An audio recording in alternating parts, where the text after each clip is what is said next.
So this is the first video to this channel, and I'll give a bit of introduction about myself in it. For this channel, I intend to use it as a place to showcase my drawing process on pieces while talking about various topics or telling some amusing stories either shared by myself or from some people in my life. While some videos may be in relation to art, other topics will range from food, entertainment, and social issues. It'll be more of a vlogging channel while giving you the show of Speedpaints. Most of my artwork has the theme of creepy cute, so I'm also asking for any creepy and or funny stories you have that you could send me and I could read over other videos, please. And while not all of my art is creepy cute, most of it is. So since I was 13, I became intrigued with the so-called darker elements of fiction like cryptids, monsters, ghosts, and so on. I used to draw in a much more morbid style, but I've actually always been attracted to cute things like animals, pastel colors. They brought me a lot of comfort, and the color of light pink in itself has a very calming effect on me. So I started to mix these elements with my desire to create the macabre. Doing so just felt right to me, as I felt this was an actual outlet of expression of how I am, besides the usual, fan art here and there.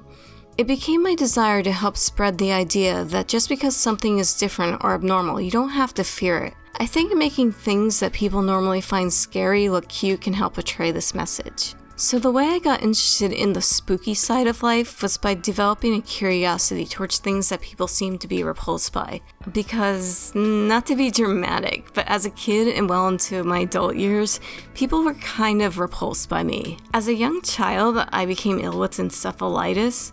I was constantly in the hospital, and I actually even developed an early distaste for the US medical system at a young age. That would only increase later in life, but that's a story for another video.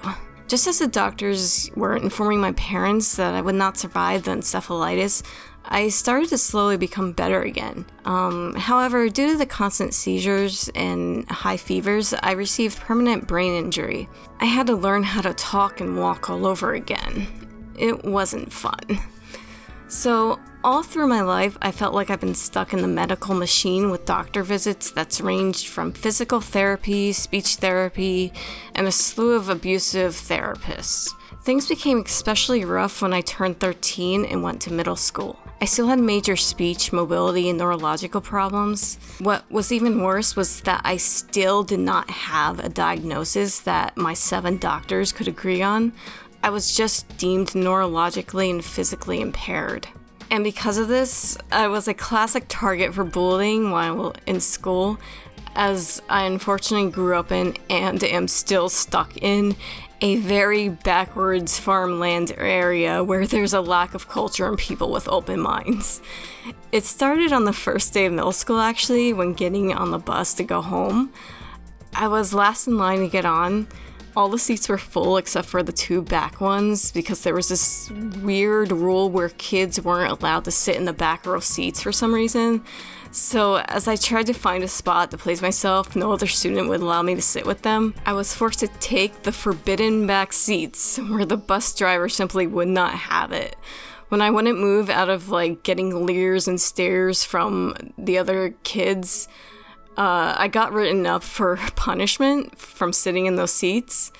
This was occurring every single day. Eventually, I started to walk to the town's public library after school, and I would wait for my mom or dad to get done working around 6 p.m. for them to come pick me up. So every day from 7th to 8th grade, I walked to this damn trashy little library and hung out there for 3 hours. After finishing my homework and doodling, I'd look around for some books to read.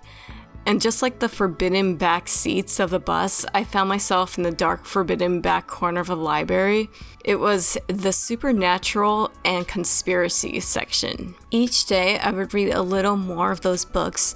As part of my challenge, which still persists to this day, consists of actually not being able to read large paragraphs for long periods of time before words and letters start to overlap one another. But those were the books I really got into. I especially felt an attachment to cryptids, the rare, unknown beings of the earth that weren't normal.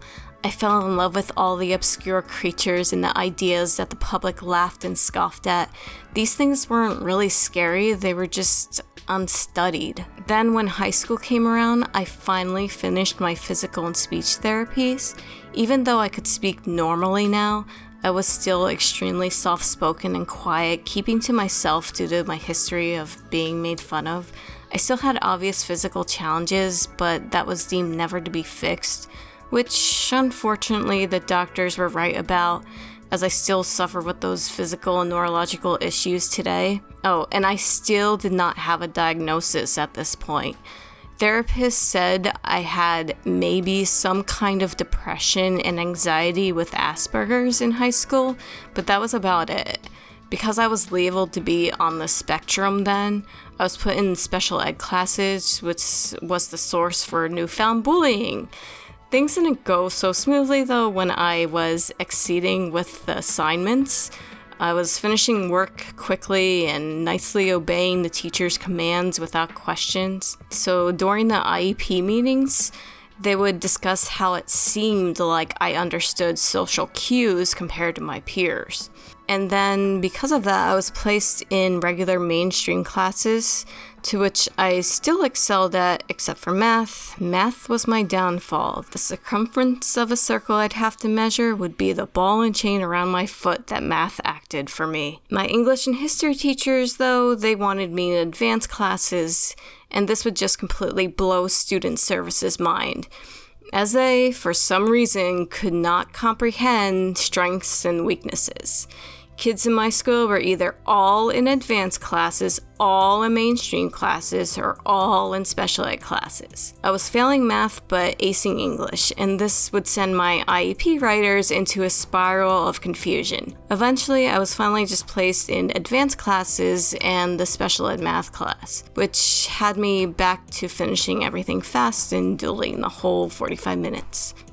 So soon enough, my teacher just gave me a college math book and said, do what you want. I didn't understand the shit in there, so the whole time I just kind of doodled in the book and got away with it somehow. And then another major thing that kept me excluded from my peers was that I could not drive, and I'll never be able to drive. The worst thing the encephalitis did to me, in my opinion, was mess up my vision. Or maybe it was how it messed me up physically. It's hard to choose sometimes. Every week I get a new bruise because I see things off than they actually are in reality. I'm constantly bumping into things and hurting myself. Add this with poor balance and poor muscle tone and delayed reaction time, and you get the perfect shit recipe for things being broken, whether it's your bones or your favorite mug. Now, what is doing art about? Hand and eye coordination. What do I lack? Hand and eye coordination. What does doing art consist of? Being able to hold that pencil, brush, or tablet pen.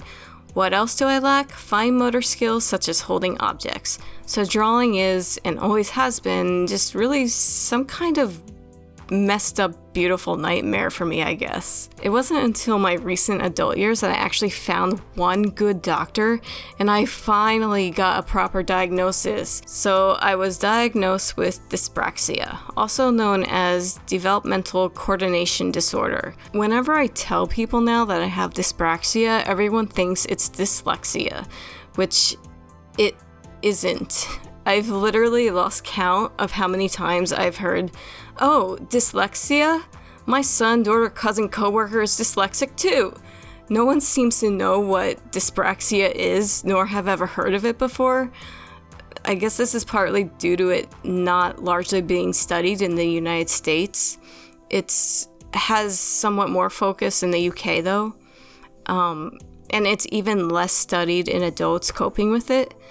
So dyspraxia is a neurological disorder that results in a physical disorder that impairs your fine motor skills, hand-to-eye coordination, and the ability to focus and organize your thoughts and surroundings. It doesn't manifest the same for everyone, like most neurological development differences. For me though, the being disorganized and unable to focus forms in racing thoughts. It's having to think about and picture every single possible answer, detail, or scenario before feeling comfortable in answering or performing something. I do have other common challenges that come with DCD as well, such as being unable to open caps, trouble using zippers, and tying my shoes, for some small examples. Also, finding out I had dyspraxia, I think it's also really helped me accept my artwork more. Dyspraxia is the reason why this, and this all look like they're made from different artists. DCD is something that never goes away and you have to manage every day.